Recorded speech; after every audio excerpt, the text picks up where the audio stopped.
그리고 오늘, 정확히 3년 후, 나는 그들이 가장 아끼는 것을 하나씩 빼앗아가고 있다. 생일 저녁이었다. 서울 강남의 고급 아파트, 부모님이 사시는 40평대 펜트하우스. 테이블 위에는 내가 좋아한다는 프랑스 디저트 가게에서 공수한 케이크가 놓여 있었다. 촛불이 타오르고 모두가 박수를 치며 생일 축하 노래를 불렀다. 나는 웃었다. 그때까지만 해도 진심으로 웃었다. 오빠 김준혁이 먼저 입을 열었다. 서연아, 30살 축하한다. 이제 결혼은 언제쯤 할 생각이야? 말투는 부드러웠지만 눈빛은 날카로웠다. 나는 대답 대신 미소만 지었다. 아버지가 숟가락을 내려놓으며 한마디 던졌다. 회사 그만두고 집에서 쉬는 지 2년째지? 이제라도 정신 좀 차려야지. 어머니가 맞장구 쳤다. 너처럼 예쁘게 생겨가지고 왜 그렇게 인생을 낭비하니? 그 말들이 처음은 아니었다. 5년 전 내가 다니던 대기업에서 과도한 업무와 상사의 성희롱으로 우울증 진단을 받고 퇴사한 이후로 가족 모임마다 반복되는 대화였다. 나는 그때 이미 한계에 다다르고 있었다. 약을 먹으며 하루하루 버티고 있었다. 그런데 그날 그들은 한계를 넘었다. 오빠가 휴대폰을 꺼내 뭔가를 보여주며 웃었다. 야, 이거 봐, 서연이 대학 동기들 단체 채팅방 스크린샷인데. 화면에는 내 이름 아래로 쏟아지는 메시지들이 있었다. 김서연 요즘 뭐해? 회사 그만두고 집에만 있대. 부모님 돈으로 먹고 산대. 정신병자 아냐? 그리고 그 메시지들 사이에 오빠의 답장이 있었다. 맞아, 완전 패급이야. 집에서 밥만 축내. 나는 그 순간 숨이 멎는 줄 알았다. 오빠가 내 얼굴을 보며 어깨를 으쓱했다. 농담이야, 농담. 왜 그렇게 진지해? 아버지가 웃으며 말했다. 너무 예민한 거 아니냐? 가족끼리 이런 농담도 못해. 어머니가 덧붙였다. 서연아, 내가 너무 약해서 문제야. 세상은 이렇게 잔인한데? 나는 자리에서 일어났다. 다리가 후들거렸다. 이게 농담이라고? 목소리가 떨렸다. 오빠가 피식 웃었다. 와, 진짜 못 버티네. 역시 정신과 약 먹는 애답다. 그날 밤 나는 집으로 돌아오지 않았다. 택시 안에서 울다 지쳐 잠이 들었다. 그리고 깨어났을 때 내 안에 무언가가 완전히 죽어버린 것을 느꼈다.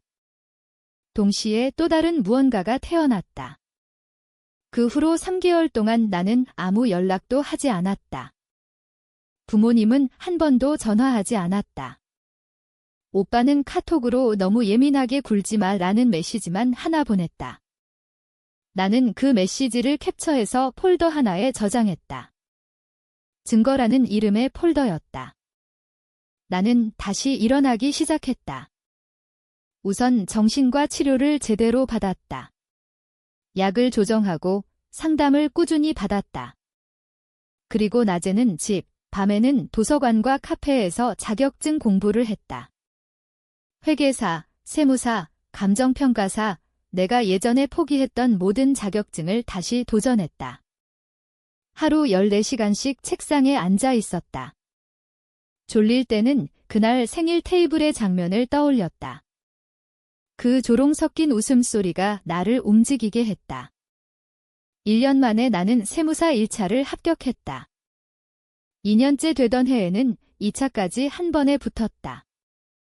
그리고 3년째인 지금 나는 강남의 작은 세무회계 사무소를 열었다. 클라이언트는 점점 늘어났다. 대부분 중소기업 대표들이었다. 그들은 나를 김세무사라고 불렀다. 더 이상 김준혁 동생이나 집에서 노는 김서연이 아니었다. 그리고 오늘 나는 첫 번째 복수를 시작했다. 오빠가 다니는 회사, 아버지가 투자한 그 회사의 세무조사를 신청했다. 국세청에 익명 제보 형식으로. 증거는 내가 직접 모았다. 장부 조작, 가공경비, 비자금 조성. 모두 내가 세무사로서 클라이언트를 상담하면서 자연스럽게 알게 된 사실들이었다. 나는 그 자료를 정리하며 미소 지었다. 아직 아무도 모른다. 곧 그들의 세상이 무너질 거라는 걸. 조사가 시작된 날 오빠에게서 전화가 왔다. 3년 만에 처음 듣는 목소리였다. 서연아, 너 요즘 뭐 해? 나는 침착하게 대답했다. 세무사해, 사무소도 차렸고. 침묵이 흘렀다. 아, 그래? 잘 지냈네? 그리고 본론으로 들어갔다. 우리 회사에 국세청 조사 들어왔어. 혹시 너 관련된 거 아니야? 나는 웃음이 나왔다. 오빠, 내가 왜? 아니, 그냥. 내가 세무사니까 물어보는 거야. 나는 클라이언트 비밀 엄수 원칙 지켜. 오빠 회사랑은 거래도 없고. 거짓말이었다. 거래는 없었지만 자료는 이미 제출했다. 조사는 빠르게 진행되었다. 오빠 회사는 아버지가 초기 투자자로 참여한 IT 벤처였다. 상장 목지 분식회계로 매출을 부풀리고 있었다. 국세청은 3주 만에 180억 원대의 탈세 혐의를 적발했다. 벌금과 추징금만 70억. 주가는 폭락했고 투자자들은 집단 소송을 준비했다. 아버지가 나를 찾아왔다. 사무실로 직접 왔다. 3년 만에 보는 아버지의 얼굴은 많이 늙어 있었다. 서연아, 얘기 좀 하자. 나는 차 한 잔 건넸다. 무슨 일이세요? 아버지는 한숨을 쉬었다. 준혁이 회사 내가 도와줄 수 없니? 어떡해요? 세무조사 내가 아는 사람 있잖아. 좀 봐줄 수 없냐? 나는 고개를 갸웃했다. 아버지, 저는 법을 어기는 일은 못해요. 아버지의 얼굴이 일그러졌다. 너 설마 이게 내 짓이냐? 나는 미소 지었다. 증거 있으세요?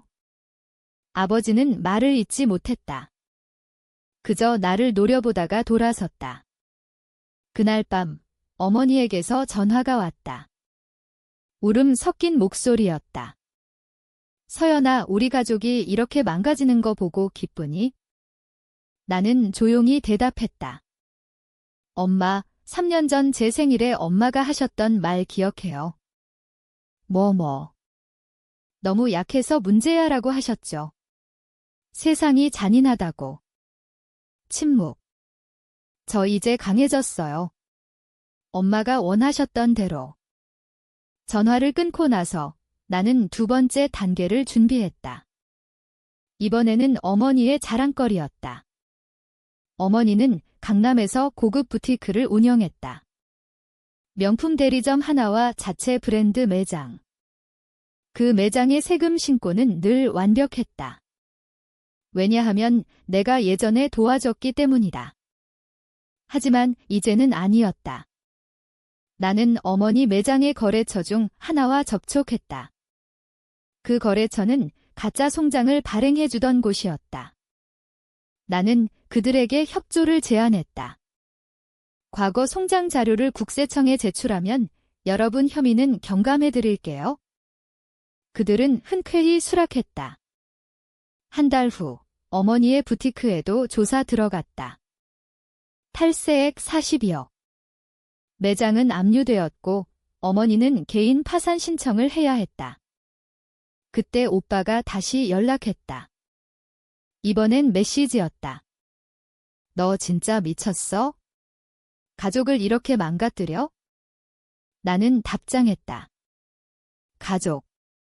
3년 전 제 생일에 저를 패급이라고 부른 사람들이 가족이었나요? 오빠는 더 이상 답하지 않았다. 가족이 무너지는 것을 지켜보는 건 생각보다 고통스러웠다. 나는 복수하고 있다고 믿었지만 밤마다 악몽을 꿨다. 어린 시절 아버지가 나를 업어주던 기억, 어머니가 밤새 아프던 나를 간호하던 기억, 오빠와 함께 놀이터에서 놀던 기억. 그 모든 게 조롱 섞인 웃음소리에 묻혀버렸다. 나는 상담 선생님에게 말했다. 복수를 멈춰야 할까요? 선생님은 조용히 물었다. 서연 씨는 지금 무엇을 원하나요? 나는 대답하지 못했다. 원하는 게 복수인지, 인정인지, 사과인지 모르겠다고. 그때 새로운 클라이언트가 찾아왔다. 이혼 전문 변호사 박지훈 씨였다.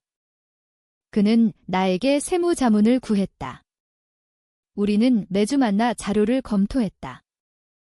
그는 조용하고 차분하고 내 말을 끝까지 들어주는 사람이었다. 처음으로 나는 누군가에게 3년 전 생일 이야기를 했다. 지훈 씨는 듣고 나서 말했다. 그들은 서연 씨의 아픔을 조롱했어요. 그건 용서받을 수 없는 일이에요. 하지만 가족인데, 가족이라는 이름으로 상처 주는 게 더 잔인하죠. 그 말에 나는 울었다.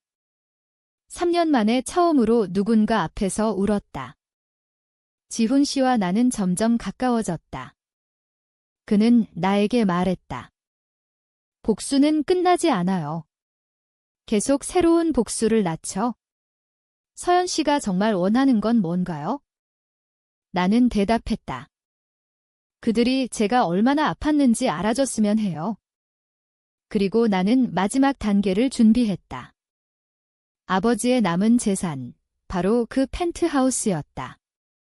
아버지는 그 집을 담보로 대출을 받아 오빠 회사에 다시 투자했다가 모두 날렸다.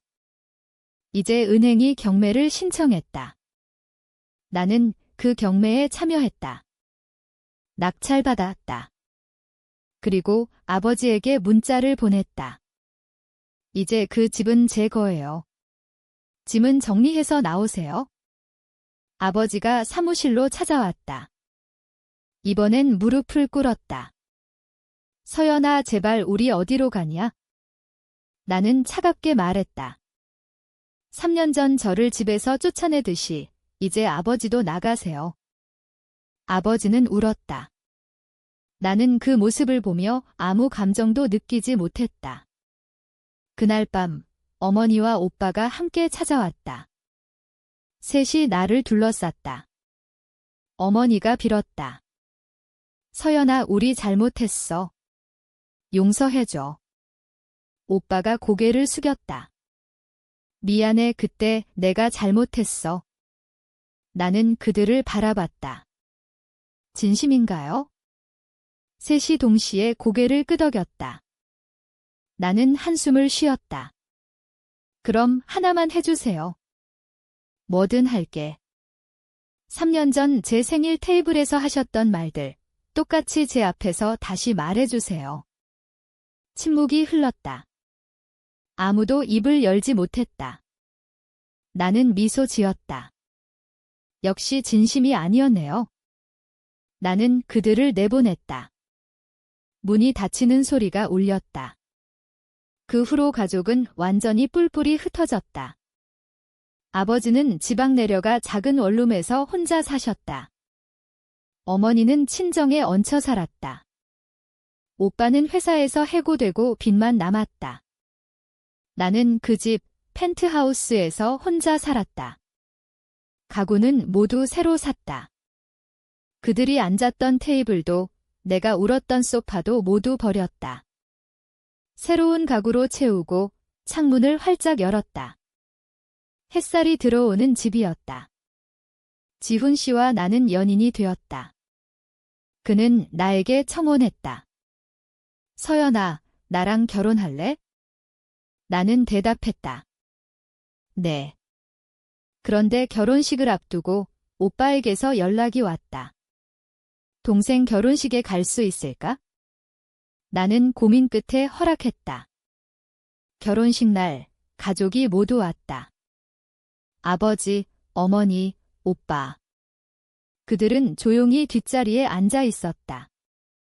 식장이 떠들썩한 가운데 나는 마이크를 잡았다. 오늘 저에게 가장 소중한 사람들에게 한마디 하고 싶어요. 모두가 나를 바라봤다. 나는 가족을 향해 말했다. 3년 전 제 생일에 저를 폐급이라고 부르셨죠. 정신병자라고 하셨죠. 그날 저는 죽고 싶었어요. 하지만 여러분 덕분에 다시 태어났어요. 이제 저는 행복해요. 여러분은 어떠신가요? 식장은 조용해졌다. 가족은 고개를 숙였다. 지훈 씨가 내 손을 잡아주었다. 결혼식 후 아버지가 나를 찾아왔다. 서연아, 아빠가 잘못했어. 진심으로 미안하다. 이번엔 눈물이었다. 나는 대답했다. 알아요. 그리고 더 이상 말하지 않았다. 나는 그들을 완전히 용서하지 않았다. 용서라는 건 있는 게 아니니까. 하지만 더 이상 미워하지도 않았다. 미움은 나를 갉아먹었으니까. 나는 새 삶을 시작했다. 지훈 씨와 함께 작은 아이를 낳았다. 이름은 하윤이라고 지었다. 빛이 내리는 아이. 때때로 나는 옛날 생각을 한다. 그 조롱 섞인 생일 저녁을. 그리고 생각한다.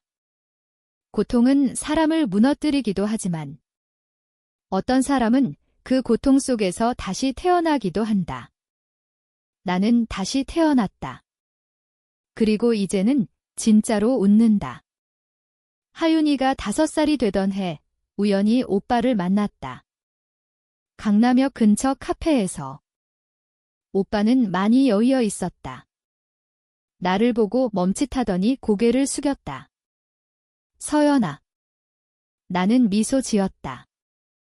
오빠, 커피 한 잔 할래? 우리는 창가 자리에 앉았다. 오빠가 말했다. 요즘 택시 운전해. 밤에 주로. 괜찮아. 빚 갚느라 힘들지만 버텨. 나는 조용히 들었다. 오빠가 물었다.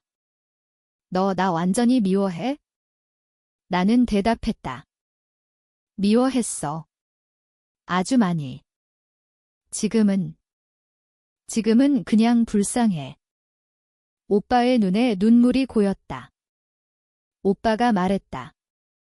그때 내가 왜 그랬는지 모르겠어. 질투했나 봐. 너가 예쁘고 똑똑하고 부모님 기대를 한 몸에 받았으니까. 내가 회사에서 힘들 때 너는 집에서 쉬고 있고 그래서 화풀이 했나 봐. 나는 고개를 끄덕였다. 알아. 오빠가 조심스럽게 물었다. 하윤이 나 삼촌이라고 부를 수 있을까? 나는 잠시 생각하다 대답했다. 하윤이한테 물어볼게.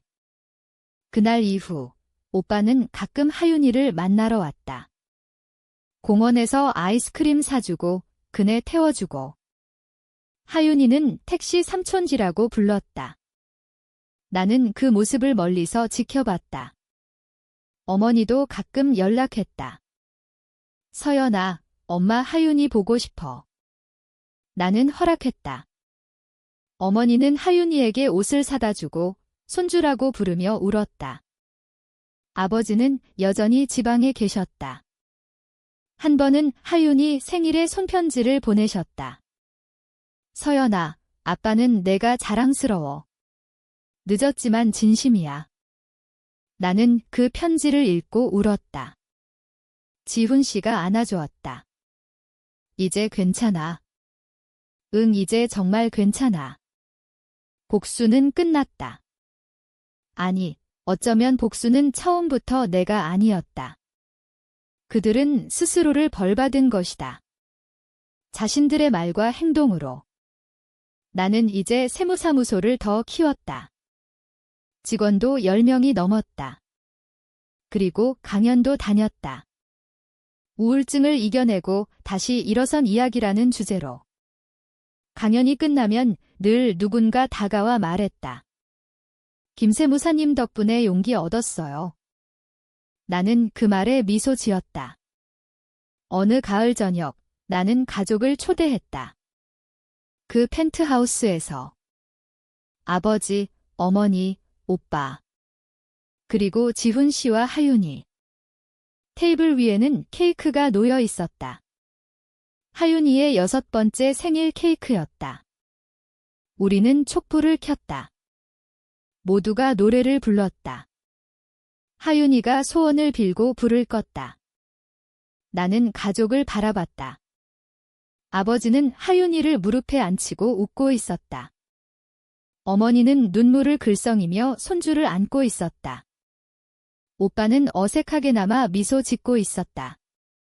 나는 잔을 들었다. 건배합시다. 모두가 잔을 들었다. 나는 말했다. 지난 시간들 모두 잊지는 못하겠지만 앞으로의 시간들은 다르게 만들어요. 아버지가 말했다. 서연아 고맙다. 내가 우리를 다시 불러줘서. 어머니가 덧붙였다. 엄마가 잘못했어. 평생 사죄하며 살게. 오빠가 조용히 말했다. 미안해, 서연아. 진심으로. 나는 고개를 끄덕였다. 알아요. 그날 밤, 가족은 오랜만에 함께 웃었다. 하윤이가 할아버지, 할머니, 삼촌 하며 뛰어다녔다. 나는 그 모습을 지켜보며 생각했다. 인생은 참 이상하다. 가장 깊은 상처를 준 사람들이 가장 소중한 사람들일 때가 있다. 그리고 상처는 치유되지 않을 수도 있다. 하지만 그 상처 위에 새로운 삶을 쌓을 수는 있다. 나는 이제 행복하다. 완벽하지는 않지만 충분히 행복하다. 창밖으로 서울의 야경이 보였다. 수많은 불빛들이 반짝였다. 나도 그 불빛 하나가 되었다. 그리고 다시는 꺼지지 않기로 했다.